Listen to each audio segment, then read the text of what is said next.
UFC 311 में मेराब दवालिशविली और Islam Makhachev दोनों ने अपने टाइटल को डिफेंड किया और अब इसके बाद 19 खबरें निकल कर आ रही हैं UFC से रिलेटेड जो हम भाइयों को जानना जरूरी है। तो आपका भाई ये वीडियो बनाकर आपके लिए लेकर आया है जिसमें 1 नहीं, 5 नहीं, 10 नहीं, पूरी 19 खबरें होंगी। तो चलिए बिना किसी देरी के इस वीडियो को शुरू करते हैं। सबसे धमाकेदार वीडियो होने वाली है। अगर आप लोग हिंदी के अंदर UFC और कॉम्बैट स्पोर्ट्स का कंटेंट देखना पसंद करते हैं तो चैनल को सब्सक्राइब करके वीडियो को जरूर लाइक कर दीजिएगा।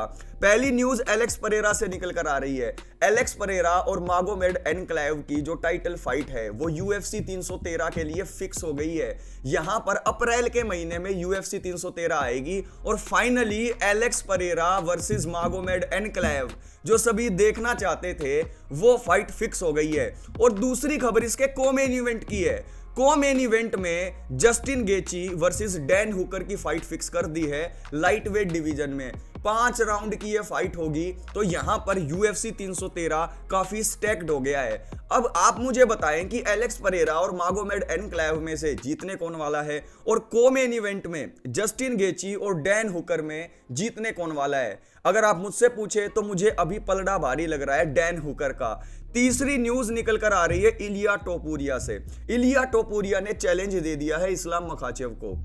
उन्होंने कहा कि अगर मैं चाहूं तो तुम्हें नॉकआउट कर सकता हूं, अगर मैं चाहूं तो तुम्हें हरा सकता हूं and I will make it look easy. मैं इस तरीके से तुम्हें नॉकआउट करूंगा, इस तरीके से तुम्हें हराऊंगा कि जो भी देखेगा इस फाइट को उसे लगेगा कि यार ये तो बहुत आसान था हराना। अब देखिए इलिया टोपुरिया ने जब मेराब दवालिशविली को हराते हुए देखा उमर को तो उन्हें ऐसा लगा होगा कि वो इस्लाम मखाचेव को हरा देंगे। लेकिन अगर आप मेरा पर्सनल ओपिनियन माने तो ये है कि 155 में इलिया टोपुरिया हो चाहे जॉन जोन्स हो, किंग कॉन्ग भी आ जाए वो भी इस्लाम मखाचेव को नहीं हरा सकता। और इसके पीछे रीजन है हमारे चैंपियन के रेसलिंग स्किल्स जिसकी टक्कर का कोई भी नहीं है आज के टाइम पर, खास करके 155 में। 170, 185, 205 ये अलग कैटेगरी हो गई। लेकिन 155 में the king is Islam Makhachev. ये बात इलिया टोपुरिया को समझनी पड़ेगी, नहीं तो जब इस साल फाइट होगी तो दूध का दूध और पानी का पानी बिल्कुल हो जाएगा। अब इस्लाम मखाचेव की चौथी न्यूज है। इस्लाम मखाचेव से पूछा गया कि अली अब्दुल अजीज का कहना यह है कि आप एलेक्स परेरा को भी हरा देंगे, तो क्या आप 205 में जाकर लाइट हैवीवेट डिवीजन में एलेक्स परेरा को हरा सकते हैं। ऐसा सुनते ही इस्लाम मखाचेव ने हंसना शुरू कर दिया। उन्होंने कहा कि यार देखो सच बताऊं ना, एलेक्स परेरा का वेट काफी ज्यादा है। 205 के अंदर तो मुझे डैनियल कॉर्मिये वाली डाइट खाकर अपना वेट बढ़ाना पड़ेगा।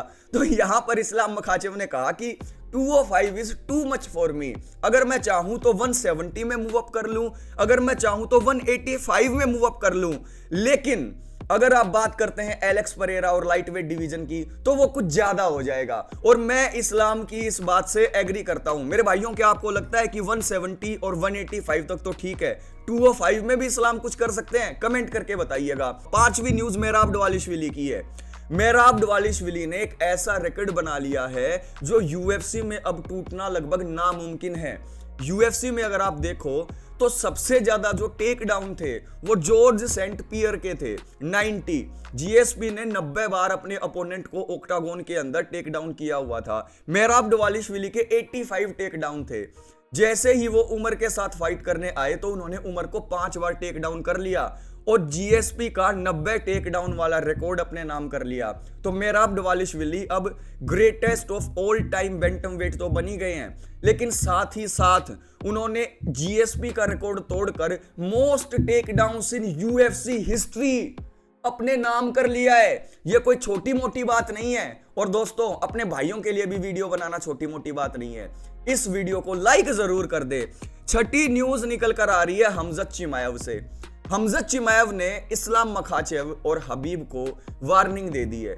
उन्होंने कहा है कि देखो 170 के अंदर अगर इस्लाम मखाचेव मूव अप करना चाहें कर ले, लेकिन 185 के अंदर इस्लाम मखाचेव मूव अप करना की सोच रहे हैं तो एक बार दोबारा से सोच ले। क्योंकि डस्टिन पोरिया के खिलाफ जब मैंने फाइट देखी इस्लाम मखाचेव की तो उन्हें दिक्कत हो गई थी, तो वो 185 के अंदर आकर कैसे डोमिनेट कर लेंगे। और उन्होंने ये भी कहा कि अगर हबीब रिटर्न करके 185 में आकर बेल्ट जीतने की चाहत रखते हैं तो ये उनके लिए ठीक है। हबीब ऐसा कर सकते हैं, लेकिन इस्लाम मखाचेव ऐसा नहीं कर सकते। ये हमजत चिमाएव का पॉइंट ऑफ व्यू है, और इससे रिलेटेड एक डेडिकेटेड वीडियो भी आज शाम को 7 बजे आपके लिए रिलीज होगी, तो चैनल को सब्सक्राइब कर लो, वरना उसकी नोटिफिकेशन नहीं मिलेगी। तो अब आप मुझे बताओ, क्या हमजत चिमाएव के इस फैसले से या इस स्टेटमेंट से आप एग्री करते हो कि भाई 170 के अंदर शवकत रोकमनव को संभाल लो, उसके आगे 185 में ड्रेकस डुप्लेसी या हमजत चिमाएव इस्लाम मखाचेव के बस से बाहर हैं? कमेंट बॉक्स में कमेंट करके जरूर बताना आप मुझे। 7वीं न्यूज निकल कर आ रही है यिरी प्रोहात्स्का से। यिरी प्रोहात्स्का के ऊपर सभी डाउट कर रहे थे। सबका कहना यह था कि वो अपने गार्ड को डाउन रखते हैं और उनको कभी भी नॉकआउट किया जा सकता है। और यहां पर डैनियल कॉर्मिये और जो रोगन जो थे, वो फाइट से पहले जमाल हिल की कुछ ज्यादा ही साइड ले रहे थे। जैसे ही यिरी प्रोहात्स्का ने नॉकआउट किया जमाल हिल को, वो पहुंच गए डैनियल कॉर्मिये और डीसी के पास और उनसे पूछने लगे कि आप मेरे बारे में इतना उल्टा उल्टा बोलते थे, अब क्या हुआ, कहां है जमाल हिल? पेल दिया ना मैंने साले को। तो यहां पर जमाल हिल को जैसे ही पेला यिरी प्रोहात्स्का ने, वो डीसी के पास पहुंच गए और जो रोगन के, और उनसे पूछा कि भाई अब तो मेरे बारे में बकवास कर दी है, लेकिन आगे से भाई मेरे बारे में बकवास मत करना। 8वीं न्यूज निकल कर आ रही है इस्लाम मखाचेव से। इस्लाम मखाचेव ने मनी मोइकानो के साथ, रिनाटो मोइकानो के साथ ग्लव्स को टच नहीं किया। ये आपने भी देखा, मैंने भी देखा। इसके पीछे रीजन क्या था? इसके पीछे रीजन इस्लाम मखाचेव ने यह बताया है कि एक बार वो ब्राजील में थे और ब्राजील के अंदर रेनाटो मोइकानो की फाइट होने वाली थी इस्लाम मखाचेव के टीममेट के साथ, जिसका नाम था जुबेर। तो यहां पर जुबेर को हरा दिया था मनी मोइकानो ने। तो यहां पर जब मनी मोइकानो को हराया इस्लाम ने, तो ये जो विन थी ये डेडिकेट की अपने ट्रेनिंग पार्टनर को, और उन्होंने कहा कि देखो मेरे ट्रेनिंग पार्टनर को मोइकानो ने हरा दिया था, अब मैंने मोइकानो को पेल दिया, ये विन मैं अपने दोस्त को डेडिकेट करता हूं। 9वीं न्यूज डेना वाइट से निकल कर आ रही है। फाइनली डेना वाइट ने मान लिया है कि इस्लाम मखाचेव जो हैं वो greatest light weight of all time है, और उसके पीछे उन्होंने रीजन ये दिया है कि अगर आप इस्लाम मखाचेव को देखें तो उन्होंने लाइट वेट डिवीजन में 4 लगातार टाइटल डिफेंस करके एक ऐसा रिकॉर्ड बना दिया है जो आज तक किसी भी लाइट वेट ने बनाया नहीं था। तो यहां पर इस्लाम मखाचेव को जो रिस्पेक्ट मिलनी चाहिए थी, डेना वाइट ने उन्हें वो रिस्पेक्ट देना शुरू कर दिया है, क्योंकि आज से पहले हर किसी चीज के ऊपर जॉन जोन्स का नाम चिपका देते थे डेना वाइट, लेकिन अब फाइनली उन्होंने इस्लाम मखाचेव को pound for pound number 1 light weight घोषित कर दिया है। 10वीं न्यूज इस्लाम मखाचेव से निकल कर आ रही है। इस्लाम मखाचेव का कहना यह है कि मैं जब तक रिटायर नहीं होऊंगा, जब तक मेरे पास 2 बेल्ट नहीं आ जाएंगी। अब दूसरी बेल्ट कहां से आएगी?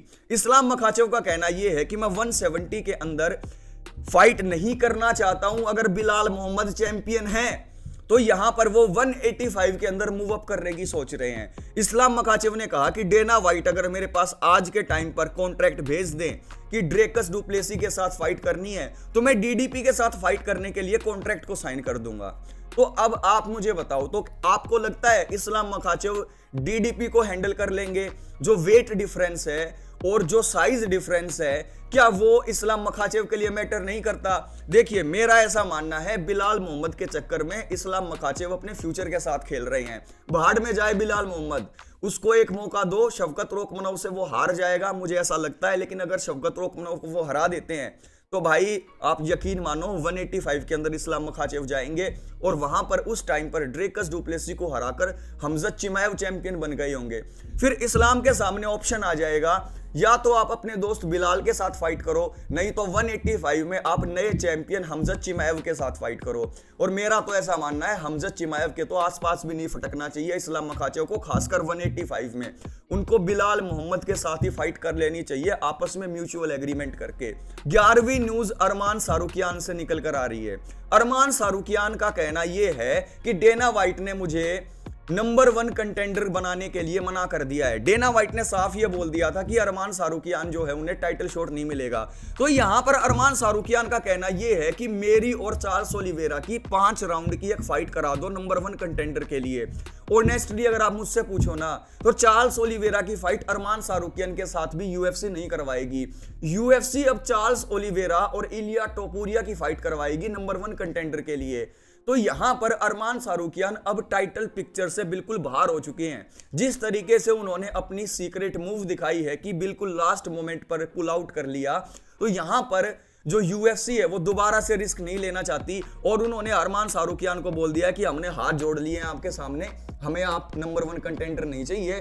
और रही चार्ल्स ओलिवेरा के साथ 5 राउंड की फाइट की बात, तो वो भी आप अपने घर जाओ, अगर ऐसा कुछ होगा तो आपको बता दिया जाएगा। तो आप ये मानकर चलो कि अरमान सारूकियान टाइटल पिक्चर से बिल्कुल दूर हो चुके हैं। अब 13वीं न्यूज निकलकर ऐसी आ रही है जिसको सुनकर आप शॉक हो जाएंगे। इस्लाम मखाचेव और रेनाटो मोइकानो का मेन इवेंट था। तो यहां पर यूएफसी 311 में सबसे ज्यादा पैसे रेनाटो मोइकानो को मिले हैं, इस्लाम मखाचेव से ज्यादा। हारने के बाद भी यहां पर लेट रिप्लेसमेंट जो है फाइट एक्सेप्ट कर ली थी रेनाटो मोइकानो ने। तो इस्लाम मखाचेव से $50,000 ज्यादा मिले हैं मनी मोइकानो को। तो यहां पर इस्लाम मखाचेव से मोइकानो हार तो गए, लेकिन मॉनिटरी बेनिफिट उन्हें इस्लाम मखाचेव से कहीं ज्यादा हुआ है। 14वीं न्यूज डेना वाइट से निकल कर आ रही है। डेना वाइट ने जॉन जोन्स के ऊपर अपनी टोन को बिल्कुल चेंज कर लिया है। आज से पहले जब भी उनसे पूछा जाता था pound for pound number 1 fighter कौन है, तो वो हमेशा जॉन जोन्स का नाम लेते थे। लेकिन आज उन्होंने कहा कि number 1 pound for pound fighter आज के टाइम पर है इस्लाम मखाचेव। तो लॉन्ग अवेटेड जो डेना वाइट का रिस्पॉन्स हम फाइट फैंस सुनना चाहते थे वो सुन लिया है हमने। डेना वाइट की आंखें खुल गई हैं और उन्होंने बता दिया है कि आज के टाइम पर pound for pound number 1 fighter Jon Jones नहीं है, बल्कि इस्लाम मखाचेव है। इस्लाम मखाचेव अब उनकी नजर में number 1 light weight of all time तो हो ही चुके हैं, जैसा हमने डिस्कस किया, लेकिन pound for pound number 1 fighter का जो टाइटल है वो भी डेना वाइट ने फाइनली इस्लाम मखाचेव को दे दिया है। और मैं इस बात से एग्री करता हूं, आज के टाइम पर करंट फाइटर्स की लिस्ट में greatest of all time Islam Makhachev ही हैं, because Jon Jones is not that much active right now. आपकी नजर में pound for pound number 1 fighter जो करंटली एक्टिव हो कौन है, कमेंट करके नीचे बताइएगा। 15वीं न्यूज निकल कर आ रही है जो रोगन से। जो रोगन का कहना यह है कि हबीब से कहीं ज्यादा लेगेसी बड़ी हो गई है इस्लाम मखाचेव की। अगर आप लेगेसी की बात करें तो इस्लाम मखाचेव ने अपनी लेगेसी इतनी बना ली है कि हबीब की लेगेसी उनके सामने छोटी दिखाई देती है। अब देखिए, ऑनेस्टली अगर आप मुझसे पूछे तो हबीब की लेगेसी एक ऐसी लेगेसी है जिसको टच कर पाना बहुत कम फाइटर्स के बस की बात होगी। और जहां तक इस्लाम मखाचेव की बात है, वो greatest lightweight of all time की कन्वर्जेशन में आ गए हैं 4 लगातार बार टाइटल डिफेंस करके। लेकिन अगर आप अब भी मुझसे पूछो हु वाज द ग्रेटेस्ट, हबीब और इस्लाम मखाचेव, तो मेरा आंसर होगा हबीब। और ये सेम क्वेश्चन अगर आप लोग इस्लाम मखाचेव से भी पूछेंगे तो उनका आंसर होगा हबीब। तो यहां पर जब इस्लाम मखाचेव 2 डिवीजन के चैंपियन बन जाएंगे तब वो हबीब से आगे निकल जाएंगे बहुत। लेकिन आज के टाइम पर Islam Makhachev is best, Islam Makhachev is pound for pound number 1 fighter. लेकिन लेगेसी वाइज हबीब की लेगेसी को मैं आज भी इस्लाम की लेगेसी से कहीं ज्यादा स्ट्रॉन्ग मानता हूं। आप अपने पॉइंट ऑफ व्यू को नीचे कमेंट बॉक्स में कमेंट करके जरूर बताइएगा। अब 16वीं न्यूज उमर से निकल के आ रही है। उमर ने अपनी पहली लॉस ली मेहराब दवालिशविली से यूएफसी 311 के को-मेन इवेंट में। लेकिन शुरुआत के 2 राउंड में वो डोमिनेट कर रहे थे, लेकिन बाद में मेहराब दवालिशविली की जो कार्डियो थी उसने ब्रेक कर दिया उमर के पूरे गेम प्लान को, उमर के पूरे मोमेंटम को। तो यहां पर बात ये निकल के आ रही है कि उमर के हाथ में इंजरी थी। तो इस बात को सुनकर मेहराब दवालिशविली का कहना यह है कि उसके हाथ में इंजरी वैसे नहीं हुई, फाइट जब हो रही थी तो मैंने उसके हाथ को तोड़ा है। और रही बात इंजरी की, तो मेरे तो पहले ही जो राइट लेग है उसके अंदर इंजरी थी, मेरी तो पूरी बैक खत्म हो चुकी थी। तो ये बहाने बनाने की बात है। उमर को अपनी हार को एक्सेप्ट करना चाहिए और एक बेटर वर्जन बनकर आना चाहिए, क्योंकि उमर फ्यूचर चैंपियन है, ये सबको पता है।